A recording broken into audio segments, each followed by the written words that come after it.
Kami sangat mengucap syukur kami punya Tuhan Yesus yang luar biasa. Punya Tuhan Yesus yang sayang sama kami. Menerima kami apa adanya, bahkan kau mau mati buat setiap kami. Mari Roh Kudus di waktu yang singkat ini bicara buat kami. Terobosi kami Tuhan, tegur kami, koreksi kami. Kami mau Tuhan mulai dari ruangan ini sampai kami meninggalkan ruangan ini. Kami mengalami perjumpaan pribadi dengan Tuhan Yesus. Kami gak bisa tanpa Tuhan. Kami perlu dituntun oleh firman-Mu. Kami perlu berjalan dengan sahabat kami setiap hari, yaitu Engkau sendiri. Mari Roh Kudus saat ini Engkau ambil alih. Pimpin setiap kami kepada segala kebenaran-Mu. Kami siap mendengar saat ini hanya di dalam satu nama yang berkuasa, yaitu nama Tuhan Yesus Kristus. Amin. Amin.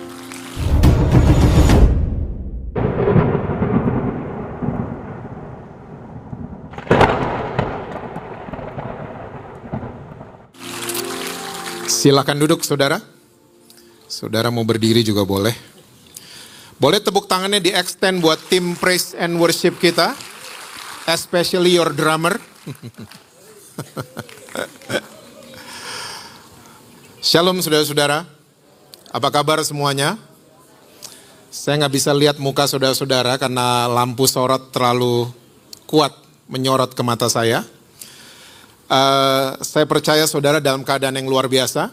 Karena Tuhan Yesus kita selalu luar biasa buat kita semua. Semua saudara masih baca Alkitab? Masih percaya Yesus? Oke, kalau saudara senang judul khotbah.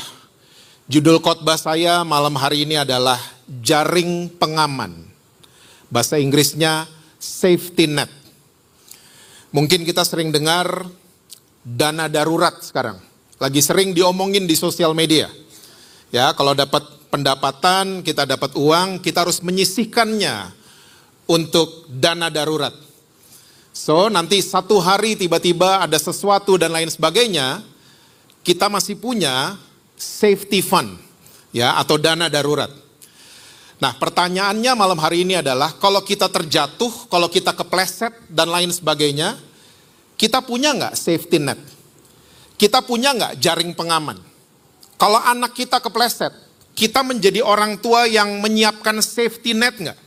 Jaring pengaman buat anak-anak kita, buat sahabat kita, dan lain sebagainya. So, saya mau ajak saudara-saudara kita lihat sama-sama 2 Samuel pasal yang ke-23, ayat yang ke-8 sampai dengan ayat yang ke-12. 2 Samuel 23, ayat yang ke-8 sampai ayat yang ke-12, itu judul perikopnya adalah pahlawan-pahlawan Daud. Saudara nanti bisa membacanya di rumah. Jadi dari ayat-ayat ini, ayat 8 sampai ayat ke-12, ada 3 nama yang disebut oleh Alkitab. Ya, dan mereka ini adalah kepala daripada Triwira, pasukan elitnya Raja Daud. Dan untuk saudara ketahui, ketiga nama ini sampai hari ini, itu jadi Diponegoro, Imam Bonjol, Patimuranya orang Israel. Jadi kalau saudara ya ke sekolah di Israel, nama-nama ini masih ada di buku pelajaran anak-anak sekolah di Israel. Karena mereka ini disebut sebagai pahlawannya Daud. Dan mereka bukan orang-orang yang biasa, mereka adalah orang-orang yang sangat-sangat terlatih. Kalau saya boleh beritahu buat saudara, nama yang pertama ditulis adalah Isi-Baal. Nah, dari satu orang ini, kata Alkitab, saudara bisa baca nanti, dia bisa membunuh 800 orang Filistin. Ini orang gak main-main. Ini orang pasti dia terlatih sekali. Ya, dia pasti sangat-sangat skillful. Ya, dia sangat punya skill dalam memainkan pedangnya. Karena zaman dulu gak ada senjata otomatis, gak ada granat dan lain sebagainya. Dia hanya menggunakan pedang. Tapi Alkitab mencatat dia bisa membunuh 800 orang Filistin dalam sekali pertempuran. Lalu yang nama kedua yang disebut oleh firman Tuhan adalah Eleazar. Dia sama, Alkitab mencatat dia membunuh demikian banyak orang Filistin sampai pedangnya itu nempel di tangannya. Saudara pernah baca Alkitab sampai Alkitab nempel di tangan saudara? Kayaknya gak pernah ya. Tapi Eleazar mengalami hal seperti itu. Saking banyaknya dia bunuh, ya orang-orang Filistin, pedangnya nempel di tangannya. Lalu nama yang ketiga adalah Sama. Alkitab mencatat dia menjaga ladang penuh dengan kacang merah. Ya, saya sebut dia pahlawan Brenebon. Ya. Dia menjaga ladang penuh dengan kacang merah.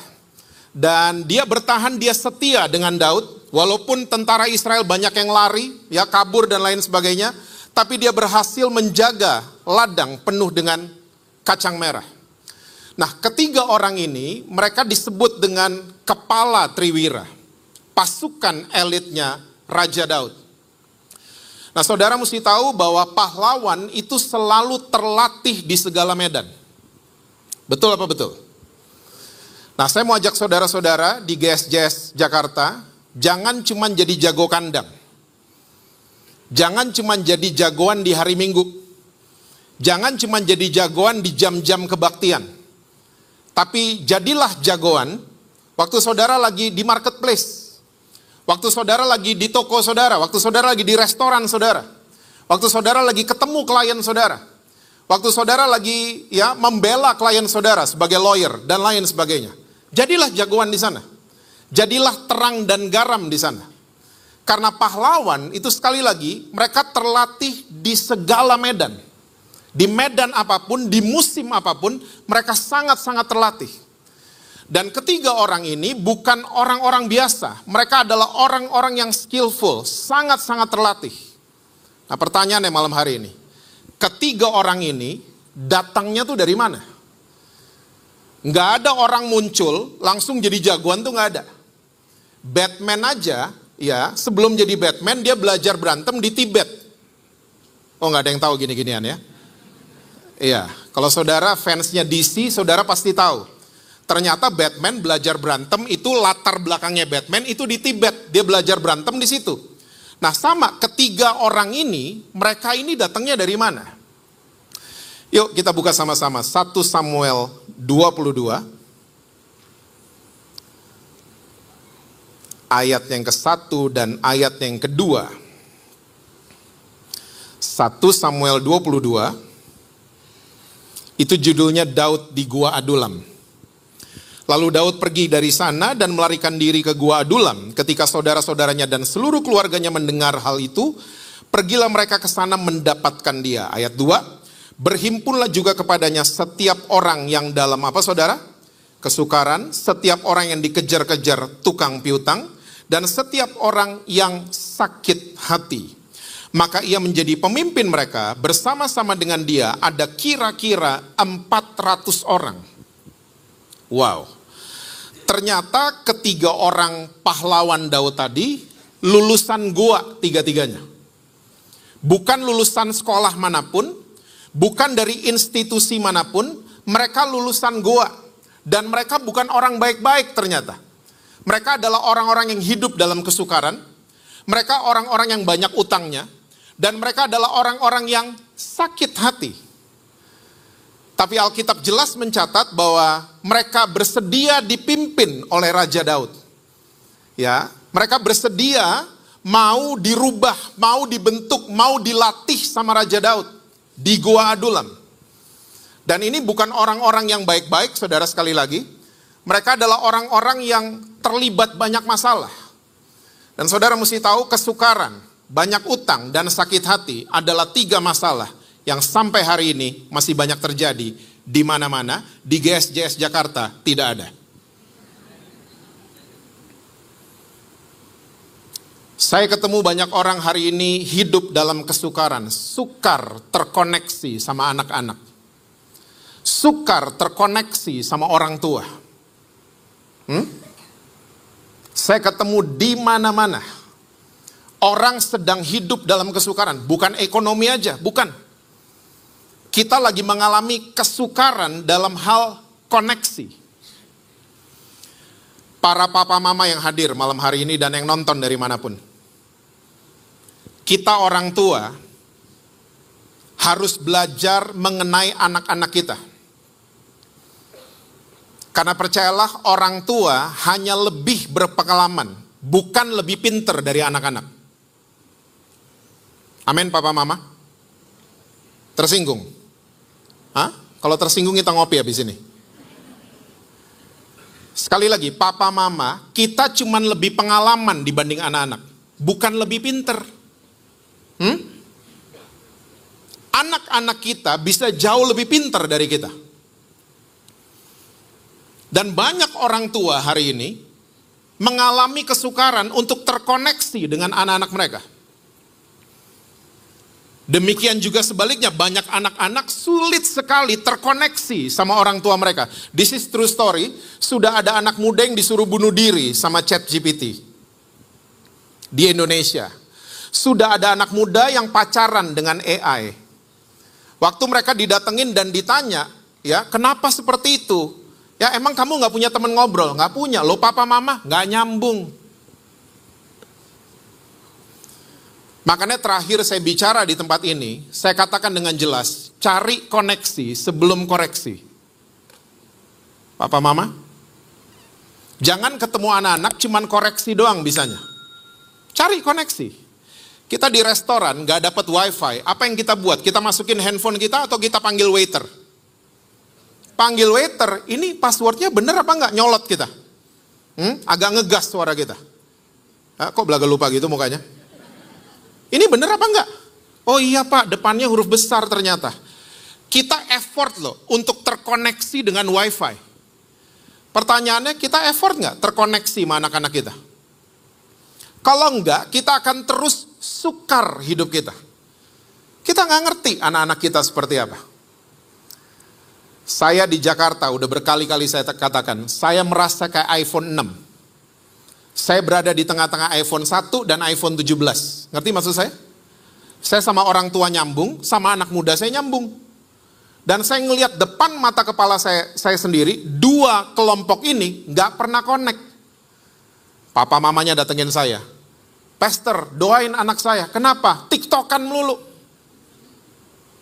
Saya ketemu sama anak-anaknya di lapangan padel. Nyokap bokap bilang lu TikTokan lu. Iya om, lagi jualan, saya harus TikTok live. Nah lo, generasi kita, kalau kerja mesti ke kantor. Generasi anak-anak kita, they can work from anywhere. Cari dong koneksinya. Jangan cuman koreksi. Sekali lagi, kita orang tua lebih berpengalaman. Tapi bukan lebih pinter dari anak-anak kita. Reparenting paradigm is needed these days.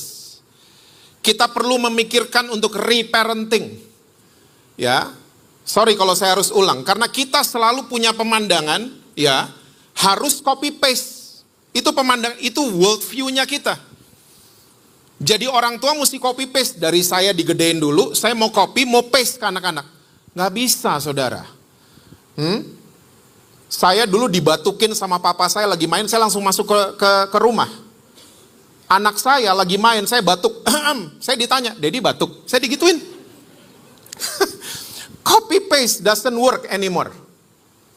Apa yang menjadi kekuatan generasi kita, ajarkan buat anak-anak kita. Apa sih kekuatan kita? Disiplin. Kita tahan kalau diproses. Dan kita konsisten. Ajarin ke anak-anak kita. Tapi hal-hal lain, dalam kita menjadi parents, kita perlu dituntun oleh hikmat Tuhan hari ini. Bukan sama copy paste. Percayalah saudara, anak-anak kita sekarang jauh lebih pintar dari orang tuanya. Susah amennya. Tersinggung. Coba nanya password Instagram sama siapa? Sama anak-anak kan? Nanya TikTok sama siapa sekarang? Sama anak-anak kan? Kita cuman lebih berpengalaman. So kalau nasehatin anak-anak kita, nasehatin dari pengalaman kita. Bukan dari kesoktahuan kita. Jangan sok tahu jadi orang tua hari ini. Karena anak-anak kita lagi dibombardir sama banyak sekali informasi. Mereka lebih tahu dari kita. Bahkan mereka sudah tahu. Ya, waktu kita mau bilangin, mereka sudah tahu. Jangan sampai kesukaran ini mengalahkan segalanya. Kita nggak bisa terkoneksi dengan anak-anak kita. Nggak bisa terkoneksi dengan orang-orang yang kita cintai. Yang kedua, banyak orang terlibat hutang hari ini. Saya nggak perlu berlama-lama di sini. Kalau saudara punya hutang, Milikilah niat. Yang ngomong bayar biasanya ada yang ngutang tuh biasanya. Niat baik. Milikilah niat baik. Bukan niat bayar.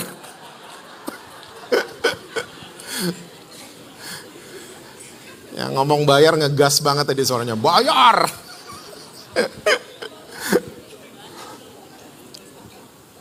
Niat baik.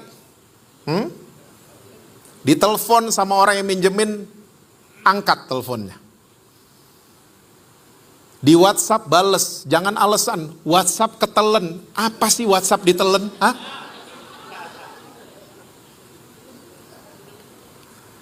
Milikilah niat baik.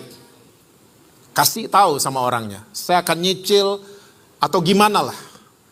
Cari terms and condition yang paling masuk di dalam saudara. Lalu yang ketiga, banyak orang lagi sakit hati hari ini. Banyak banget.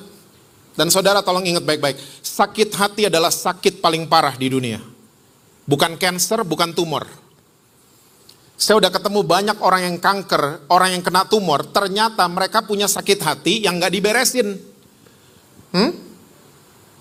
Makanya sakit hati adalah sakit paling bahaya di dunia. Saya mengaminkan penyanyi dangdut itu, lebih baik sakit gigi daripada, itu betul banget. Maggie Z kalau gak salah, apa Megadeth ya? Maggie Z. Ya. Ya, sakit hati adalah sakit paling parah di dunia. Orang karena sakit hati bisa bikin yang aneh-aneh, bahkan super aneh. Cuman karena sakit hati. Nah, orang-orang ini berkumpul di Gua Adulam. Dan Daud memimpin mereka. Dan kita lihat hasil akhirnya, mereka menjadi kepala triwira. Mereka menjadi orang-orang yang luar biasa. Nah, kenapa mereka bisa berubah seperti itu? Karena Daud menyiapkan safety net di Gua Adulam. Daud menyiapkan jaring pengaman di Gua Adulam. Nah, ini maksudnya. Kita punya nggak? Kita menyediakan itu nggak buat orang-orang yang gagal? Kita kasih nggak ruang aman buat anak-anak kita waktu lagi gagal? Waktu kita lagi gagal juga, kita punya nggak orang-orang yang menyiapkan safety net buat kita? Saya percaya di gereja ini ada cell group. Jadikan cell groupnya GSJS itu safety net buat orang-orang yang lagi kepleset. Buat orang-orang yang lagi gagal. Karena, sorry to say, society-nya orang Kristen, saya mulai sebut dengan satu kata, namanya adalah toxic. Sorry to say this. Karena apa? Society-nya orang Kristen, kita dituntut untuk jadi kuat semuanya. Padahal kita nggak ada yang kuat.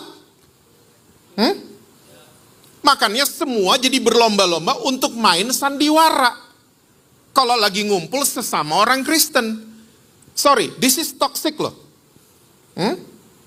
Kita semua jadi aktor dan aktris untuk merebut piala pencitraan. Dan kita pinter dalam pencitraan. Kita pinter banget. Karena semua dituntut untuk kuat. Semua dituntut untuk oke-oke saja. Khawatir dikit, wah lo kurang berdoa lo. Gak boleh kayaknya khawatir. Kepleset dikit, wah lo kayaknya kurang nyanyi lagu gereja kayaknya. Foo Fighters melulu sih. Nonton ya kemarin ya. Kita begitu, kita nggak bisa memvalidasi semua perasaan-perasaan yang lagi mengganggu kita. Kalau di society yang namanya orang-orang Kristen. Sorry, this is toxic. Kita nggak bisa memvalidasi apa-apa. Nggak ada safety net di dalam society-nya orang Kristen. Cuman di GSJS Jakarta yang ada. Ya, soalnya di gereja 3 jam, 4 jam tuh gak ada saya ketemu.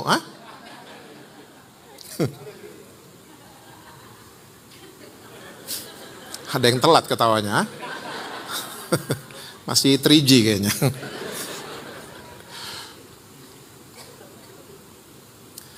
Saudara, kita semua gak ada yang sempurna dan gak ada yang kuat. Tapi kita mesti sadar, kita punya sumber kekuatan, namanya Tuhan Yesus. Makanya ini yang mesti dimiliki sama orang-orang Kristen. Orang Kristen kalau punya awareness seperti ini, mereka akan men-set up safety net. Mereka akan cari juga safety net kalau mereka lagi kepleset. Bukan jadi pinter main sandiwara, bukan. Sel group kita, apapun komunitas kita, harus provide ini. Ruang gagal, ruang aman, safety net, jaring pengaman.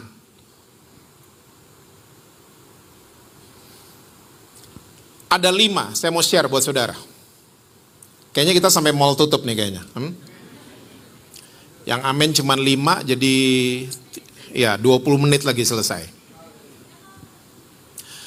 Yang namanya ruang gagal pasti ada perabotannya. Yang pertama namanya adalah acceptance. Ya, acceptance harus jadi reception dalam ruang gagal, dalam safety net kita. Acceptance itu menerima orang yang gagal. Ya, sering ketemu nggak orang Kristen yang nggak bisa terima kegagalan? Lihat orang gagal dikit langsung dicap ini, dicap itu, dan no, kita harus punya hati kayak Tuhan Yesus. Tuhan Yesus selalu menerima saudara dan saya kalau kita lagi kepleset. Nah, kalau ketemu orang gagal, kalau ketemu orang yang kepleset, kalau ketemu anak-anak kita, kalau ketemu anggota keluarga kita yang lagi nyasar jalannya, accept mereka, bukan normalisasi. Ketemu orang yang punya orientasi seks yang sama dengan sejenis, jangan langsung framing, jangan langsung hakimin orang itu. Menerima tanpa normalisasi. Ngerti maksud saya? Diterima dong. Bilang, saya nggak setuju dengan perbuatan kamu, tapi saya terima keadaan kamu. That's acceptance. Acceptance. Dan perabotan yang kedua adalah dampingi, jangan cuma diterima. Didampingi. Saya semenjak dibukakan Tuhan soal pendampingan, berubah semua metode konseling saya. Saya dulu kalau konselingin orang, ya duduk sama saya, kamu minggu depan mesti tahu ya Matius 7 gimana ya. Kamu hafalin lagu gereja ini dan lain sebagainya. Sekarang saya kalau konselingin orang, saya cuma duduk dan dampingin dia. Mau makan apa, dia ngomong apa saya ladenin. Kalau dia nanya ayat baru saya jawab. Saya tidak mencoba untuk menggurui siapapun sekarang. Hanya mendampingi. Saya dapat privilege dari Tuhan. Karena saya dapat suara di mimpi saya. Untuk mendampingi seorang pastor yang lagi kepleset. Ya. Saya cuma dampingi dia. Dampingi, temani dia makan, temani dia ngopi. Ya. Pak, yang bayar siapa? Saya. Tapi saya lihat hasilnya. 2 tahun saya temenin dia. Ternyata pemulihan terjadi. Bukan saya yang suruh-suruh. Dia tiba-tiba yang mau sendiri. Balik ke rumah istri sahnya. Dia sendiri yang mau tiba-tiba. Saya nggak pernah suruh-suruh dia. Saya nggak pernah khotbahin dia. Saya nggak pernah suruh dia hafalin ayat ini, ayat itu, dan lain sebagainya. Saya cuma mendampingi dia. Saudara, ada kuasa dalam pendampingan. Saudara boleh mendisiplin seseorang. Tapi habis itu didampingin nggak? Saya udah ngelihat banyak pelayan gereja, mereka kepleset. Oke, kamu didisiplin ya. Kamu nggak melayani dulu. Tapi didisiplin, dilepas gitu aja. Nggak ditemenin. Nggak ditemenin sama sekali. Nggak didampingi. Seringkali orang yang gagal akhirnya jadi hancur total. Karena nggak ada yang dampingin dia. Saya ulang. Banyak saya udah melihat orang yang gagal akhirnya jadi hancur total. Karena nggak ada orang yang mendampingi dia. Siapapun yang dikirim Tuhan lagi gagal dalam kehidupan saudara, dampingi mereka. Bukan dikhotbahin, dampingi, temenin mereka. Yang ketiga, exchange POV. Tukeran point of view. Orang yang gagal seringkali POV-nya begini, Tuhan lagi hukum gue. Pernah nggak dengar kayak gitu? Atau sering ngomong kayak gitu? Hah? Tuhan lagi hukum gue lagi jauh nih dari Tuhan, gue lagi pantesan Tuhan giniin gue. POV-nya ngawur. Nah di safety net, di ruang gagal, tukeran POV. Orang yang menyiapkan safety net, dia akan kasih POV berdasarkan firman Tuhan. Enggak, kamu enggak lagi dihukum sama Tuhan. Justru Tuhan lagi sayang sama kamu. Makanya kamu dikasih ujian. Dan ujian tujuannya adalah naik kelas. Dan kamu akan naik kelas. Gituin mereka. Sampai POV-nya berubah. Dan orang kalau POV-nya berubah, seturut sama firman Tuhan, mereka akan punya yang saya sebut dengan the power of dialing. Orang Amerika punya kultur, kalau mereka dalam keadaan bahaya, mereka dial 911. Halo, can I help you? I cannot stop eating. Call 911. Apalagi kalau itu, makanan yes. Orang Amerika punya kultur seperti itu. Mereka ada apa-apa, mereka call 911. Nah kita waktu lagi di dalam ruang gagal, waktu di dalam safety net, masa lalu manggil kita, dialing kita tuh kemana? Kalau POV kita nggak pernah berubah, kita akan dialing terus ke masa lalu. Kita akan balik ke masa lalu. Waktu trauma manggil kita akan balik ke masa lalu. Kita gampang ke trigger, karena POV kita nggak pernah berubah. Dan the power of dialing ini berlaku untuk semua aspek dalam kehidupan kita. Saya kasih contoh. Saya sama istri itu seneng nabung. Ya, kita seneng banget punya dana darurat. Tapi kalau ada pengumuman dari Tour and Travel soal negara Jepang, ke Jepang diskon pesawatnya, langsung the power of dialing M-Banking itu keluar dari Jesse Lantang. Because we love Japan. Dandanan saya cukup orang Jepang. That's the power of dialing. Itu soal uang ya. Soal traveling. Tapi soal masa lalu. Dialing kita tuh kemana? Waktu trauma lagi ingetin kita. Waktu iblis lagi ingetin. Kita dialingnya kemana? Saya percaya waktu POV kita berubah. Kita selalu akan dialing ke firman Tuhan. Kita akan selalu dialingnya ke pribadi yang namanya Tuhan Yesus. Dan perabotan yang kelima yang ada di ruang gagal namanya adalah alignment. Kalau di bengkel namanya spurring and balancing. Makanya saya udah berkali-kali mengatakan gereja itu bukan showroom, tapi gereja itu bengkel. Showroom mobil ditembel-tembel biar kelihatan bagus. Bengkel enggak. Saudara pernah enggak ke bengkel dicemberutin sama montirnya? Ah lo lagi yang datang.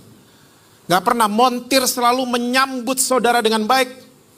Silahkan Pak, silahkan masuk di ruang tunggu kami Pak. Mau minum apa Pak? Nah percayalah orang yang lulus dari safety net kita, mereka bisa kepleset lagi. Dan kalau mereka kepleset lagi, balik ke perabotan pertama, acceptance. Saya percaya Daud berulang-ulang melakukan ini. Sampai kejadian 3 orang itu jadi pahlawan, jadi pasukan elitnya Daud. Orang-orang yang gak gampang ini. Orang-orang yang sukar, sakit hati dan banyak utangnya. Gak gampang masalah mereka.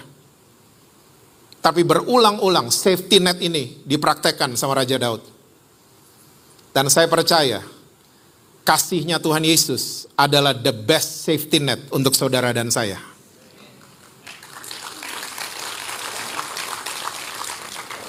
Setiap kita gagal, selalu ada safety net dari Tuhan Yesus. Itu Tuhannya kita. Nah, safety net ini, saya selalu sebut dengan the house of hope. Safety net itu selalu ada pengharapan di dalamnya. Saya bertahun-tahun saudara, atas anugerah Tuhan melayani Tuhan dari tahun 97. Saya sering banget ngelihat di gereja, orang gak ketemu pengharapan. Karena gak ada safety net. Makanya orang datang itu muka dua semua. Orang datang ke cell group, semuanya sok kuat semuanya.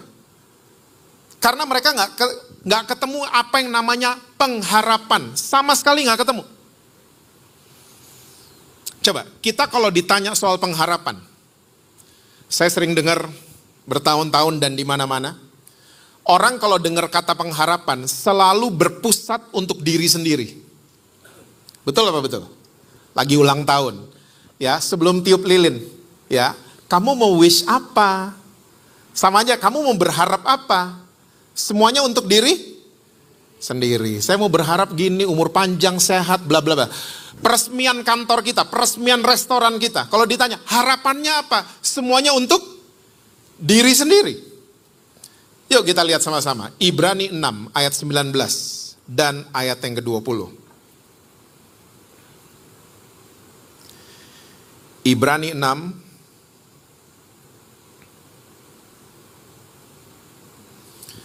ayat 19 dan 20. Pengharapan itu adalah apa saudara? Sauh yang kuat dan aman bagi apa kita?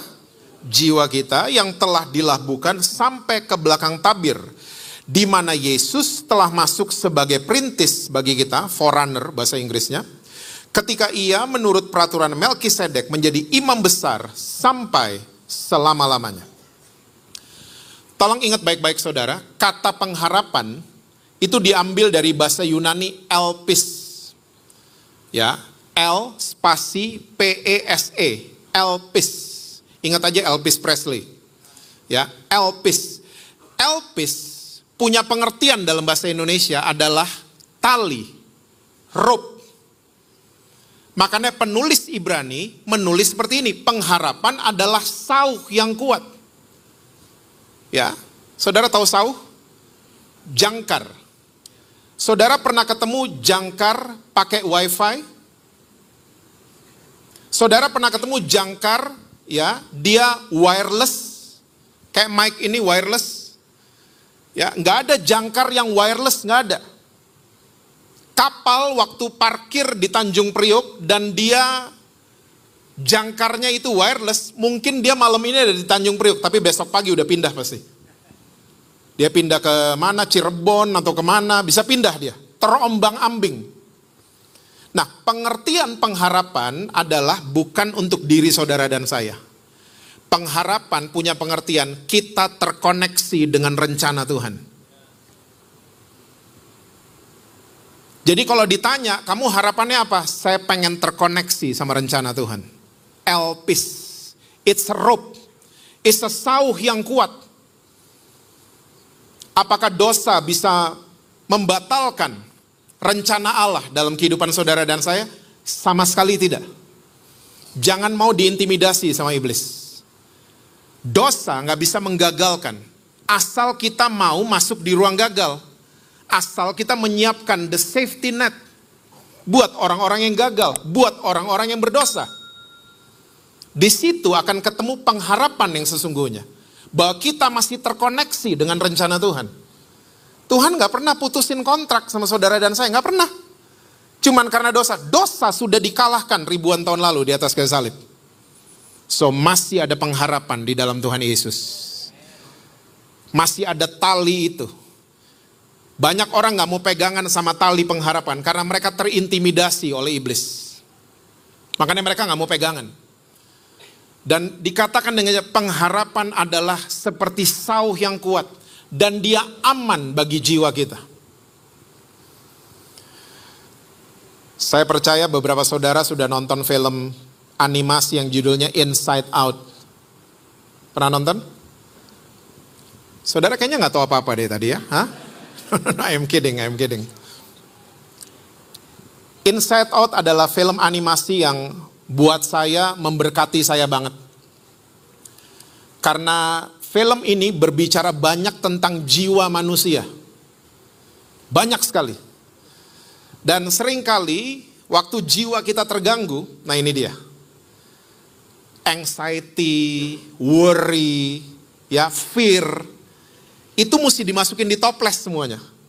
Gak boleh dibuka toplesnya. Mirip di gereja 4 jam tadi kan. Kalau ada rasa-rasa kayak gini, kayaknya gak boleh kayaknya orang Kristen. Gak boleh. Makanya orang Kristen seringkali cuman membahas tubuh dan roh. Jiwa kita gak pernah bahas. Makanya banyak orang Kristen, rohani sih, tubuhnya sehat sih, anak goes sih, anak pedal sih, anak lari sih, sehat tubuhnya. Ke gereja juga dia hafal banyak ayat, dia ikut pelayanan dan lain sebagainya. Tapi jiwanya gak pernah diajak ngomong. Makanya saya ketemu banyak orang Kristen, rohani tapi kekanak-kanakan. Gampang ke trigger. Ingat, the power of dialing tadi. Waktu traumanya panggil, dia gampang banget ke trigger. Waktu ada orang yang mirip sama masa lalunya, dia gampang ke trigger. Karena apa? Jiwanya gak pernah diajak ngomong. Saya kalau boleh kasih kesaksian buat saudara, 3 tahun belakangan ini, saya di treatment sama 3 orang psikolog. Wah, Pak Jesse gila. Enggak sama sekali. Udah mesti habis ya? Hah? Biasanya kalau keyboard nyala mesti selesai biasanya. Hah? Dan saudara, waktu selama 3 tahun ini, saya di treatment sama 3 orang psikolog profesional ini. Saya ternyata setiap ketemu mereka, saya merasa saya nggak tahu apa-apa. Saya merasa udah khotbah selama ini, tahu banyak ayat. Saya pikir saya tahu semuanya. Saya ketemu sama mereka, ya ampun. Pantes saya gampang ke trigger, pantes saya gampang begini, gampang begitu. Karena jiwa saya gak pernah diajak ngomong. Tubuh kita sakit, didoain secara spiritual, dikasih ayat-ayat, bagus. Tapi kita nasihatin orang yang tubuhnya sakit untuk apa? Besok ke dokter ya, kasih tahu kita. Apa kata dokter? Dan kita masih aib kayaknya, kalau ngomong kalau jiwamu sakit, ketemulah psikolog. Kayaknya aib kita. Hah? Saya gak gila kok? Enggak, bukan itu saudara. Kalau dokter diciptakan sama Tuhan, sama psikolog juga diciptakan oleh Tuhan. Go and ask for help. Percayalah, itu aman bagi jiwa kita. Pengharapannya Tuhan Yesus aman buat jiwa kita juga. Dan saya ketemu psikolog, cerita saya gak nyebar ke se-Indonesia. Seringkali kita cerita sama orang gereja. Satu Indonesia langsung tahu soal kita.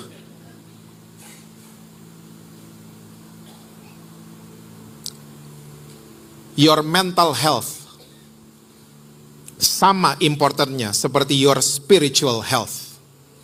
Ingat itu baik-baik. Jangan kita cuma jagoan baca ayat, hafal ayat, bagus gituan semua. Tapi jiwa kita gak pernah urus. Be careful. Lama-lama kita jadi orang yang gampang memanipulasi dan lain sebagainya. Aneh sekarang NPD ada di mana-mana kan? Dari Alkitab udah ada. Dan sekarang lagi di mana-mana. Banyak orang terganggu jiwanya. Pengharapan dari Tuhan Yesus aman buat jiwanya saudara dan saya. Kita selesaikan ayat ini ya. Di mana Yesus ayat 20 telah masuk sebagai perintis. Kalau saudara lihat Alkitab bahasa Inggris, forerunner. Bagi kita ketika ia menurut peraturan Melkisedek menjadi imam besar sampai selama-lamanya. Saya pernah lagi di Surabaya. Di GSJS juga, GSJS Pakuan. Saya habis bawain firman Tuhan di hari Sabtu di kebaktian anak-anak muda. Dan sesudah itu saya ada wedding, ya. Dan orang yang mengundang saya untuk datang di acara wedding tersebut menyiapkan saya forerider, sama itu forerunner, sama pembuka jalan, perintis, sama tuh artinya. Surabaya itu kalau Sabtu malam, ya ampun, macetnya minta ampun. Apalagi di Pakuan kalau saudara mengerti Surabaya, di daerah barat itu macetnya luar biasa. Waktu saya keluar dari GSJ Surabaya, saya masuk di mobil, dan 2 polisi ini mulai ngawal saya. Mereka buka jalan. Cuman 20 menit saya sampai di Tunjungan Plaza. Dibukain jalan sama polisi ini. Ya, mereka jadi forerunner. Nah, makanya pengharapan di dalam Yesus, kalau saudara pegangan, dia forerunner. Makanya waktu saudara pikir nggak ada jalan, tiba-tiba Yesus membuat menjadi ada jalan. Karena dia perintis buat saudara dan saya. Pegangan sama dia. Kelihatannya saudara nggak bisa lewat. Kelihatannya saudara lagi gagal dan lain sebagainya. Ingat cerita di Gua Adulam. Mereka pegangan sama Raja Daud. Mereka pegangan, mereka mau dipimpin, mereka mau dibentuk, mereka mau dilatih, mereka mau ditrain sama Raja Daud. Mereka pegangan. Sama, saudara mungkin lagi ngalamin hal yang gak enak. Pegangan sama pengharapan itu. Karena Yesus satu-satunya pengharapan kehidupan saudara dan saya. Dia akan membuka jalan saat tidak ada jalan. Karena dia adalah seorang perintis yang luar biasa. Saudara sekali lagi, ingat baik-baik. Ya, kasih tepuk tangan buat Tuhan Yesus. Don't you ever give up on hope. Karena hope gak pernah give up sama saudara. Don't ever give up on hope. Because hope will never give up on you and me. Jangan pernah menyerah terhadap pengharapan. Karena pengharapan tidak pernah menyerah sama saudara dan saya. Dia hanya menunggu seperti sauh yang kuat. Tugas kita pegangan sama pengharapan itu. Saya percaya dari tempat ini akan lahir pahlawan-pahlawan yang luar biasa. Orang-orang hebat akan lahir dari keluarga saudara. Anak-anak saudara akan conquer their future. Mereka akan menang dalam masa depan mereka. Karena mereka punya safety net, punya ruang gagal, punya ruang aman yang luar biasa. Yang dibuat oleh saudara-saudara. Seperti Tuhan Yesus membuatnya buat kita semua. Tuhan berkati saudara-saudara semua. Selalu sukses, harmonis di rumah. Dan rekening BCA, BNI, BRI, Mandiri, Permata selalu penuh buat saudara-saudara.